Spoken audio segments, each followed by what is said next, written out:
আমার নাম তামিম, বুঝলেন, আমি একটি মেয়েকে পছন্দ করি, মেয়েও আমাকে পছন্দ করে, কিন্তু মেয়ের মা রাজি না। এখন আমার করণীয় কি? মেয়ের আব্বা করণীয় রাজি হলে তো বিয়া হয়ে যাবে, মেয়ের মার লগে তো মেয়ের মা তো অলি না, অলি হলো মেয়ের বাপ, তো নিশ্চয়ই প্রেম করো তামিম, এটা তো গুনাহ। মায়ের মা পছন্দ করে না, তুই এটা কেমনে জানাস? তুই তোর আব্বারে পাঠায় প্রস্তাব দিবি তোর হবু বললাই, আর তুই নিজে তো কাজ করস না, বুঝা যায়।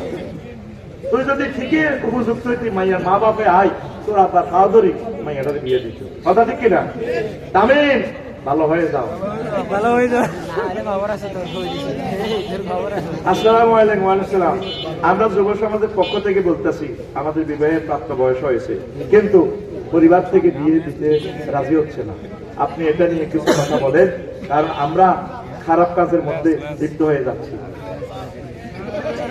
এটার জন্য একটা শর্ত, তুমি একটু কাজ করো, দেশ উন্নয়নে কিছু কাজ করো। তোমার হোলামাইয়া হয়ে যাবে বছরে, এক বছরের ভিতরে হোলামাইয়া এগুলোর চিকিৎসা সেবা দিতে হবে, ডাক্তারের কাছে নিতে হবে অনেক টাকা পয়সা। সিজার যদি হয় বাবি সাহেব তাহলে হেতির লাগবে 1 লাখ টাকা, টাকা কই? তুমি আগে কিছু কাজ করো।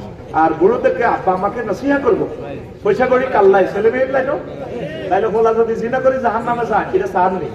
হোলা যদি ঠ্যাং ভাঙে 30 লাখ টাকা ঠ্যাং রুজি করবে, ঠ্যাং ঠিক করবে, করবেন নেই তো বিয়ে একটা করাতে কাজের লোক তো লাগে, 1 লাখ টাকা লাগে বলে হুটতে সাইকেল আব্বা সাইকেল চালে করে বিয়ে করে। আল্লাহ আব্বা আম্মাকে কথা বুঝে তৌফিক দাও, মেয়ের বাপের দিল নরম করো, মাইয়ের বাপের তো দিল তো মাইয়া তো কঠিন, ঠিক না? সুন্দর সুন্দর মাইয়া কোন আগো বাবু বললে আজ সেইটালি তুই আইবো, ওই সিরাজ কৈতরের বাক্সার লাড়ি ভরে দেখছি মাইয়ার বাবা, যে মাইয়াগা লম্বা সুন্দর প্রিন্সের লাড়ি, এগারে বিয়া যায় না, কত কত হলো ইটালি তুই আইবে, আমেরিকা তুই আইলে এই টুকুর করি হলো দিতে খাঁচা তুলে দিতে, বস এবার জামাই 1 লাখ টাকা করে ভরে খায়। ইকে কি শ্বশুর না শকুন না? এরকম মেয়ের বাপ শ্বশুর নামে শকুঞ্জ আমার মাহফিলে নাই রে। মাইয়াগারে বিয়া দিতেন, নিকা পরের সম্পদ বুঝে দেন, কিছু হইসা করে দিয়ে হুন্দি ধরাই দেন, নাগরের ছেলে মেয়ের জাহান্নাম থেকে বাঁচান। পরিণত বয়সে বিয়ে না করলে সমাজে জানা ভেবে যাবে। আর পুরা যুবকেরা কত সুন্দর হয়ে চলে, নেশা থেকে বেরিয়া, এপ্রিসিন থেকে বেরিয়া, চলবেন কত ছোটরা, হুন্ডা বেশি এলা, হুন্ডা বেশি দাবি বেরস হাঁসগাকে গোগা, আজকে কিনলে 3-15 লাখ টাকা এক সিজনে ব্যস্ত হইব। মাইয়া আল্লাহ দিলে একসাথে 3কে বিয়ে করতে হইবে। আমি তো উৎপাদন ছাড়া আমি অন্য কিছু বুঝি না। আমার বাংলাদেশে থাকতে হলে উৎপাদন করতে হবে, উৎপাদন নাই তুই দেশ তো চলে যা, তুই পাকিস্তান যা। সত্যিকার বাংলাদেশি হলে উৎপাদন করবো, দেশকে ভালোবাসবো, ট্যাক্স দিব। তুই ট্যাক্স যাচ্ছি, ইনকাম ট্যাক্স তো তোর 3 নম্বর তো হালাস, সর্বনিম্ন ট্যাক্স 3000 টাকা। প্রত্যেক নাগরিক 3 নম্বর করে 3000 টাকা দেশকে দান করে।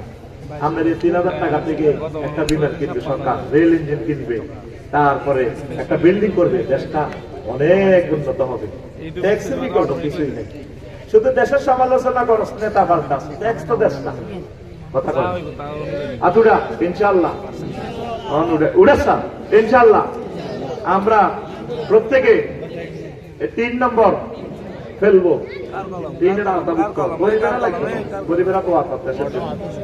আচ্ছা হুজুর, আমরা যুব সমাজের পক্ষ থেকে বলতেছি, আমাদের এই এলাকার অধিকাংশ যুবক মাদকে আসক্ত, তাই নিয়ে কিছু বলেন, আলোচনা করলে ভালো হয়। ভাই মদ খাইও না, জীবন মারা।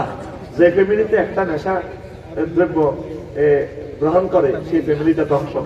নিজে মদ খাই, নিজের ছেলে মেয়েদের কোবাল জব করি যে আব্বা আম্মারে। আল্লাহ আমার বাংলাদেশকে মাদক মুক্ত রাখো আল্লাহ।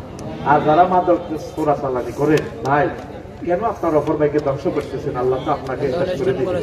আল্লাহ আমার আস্তাগফিরুল্লাহ রাব্বি মিন কুল্লি যামবিন ওয়া আতুবু ইলাইহি।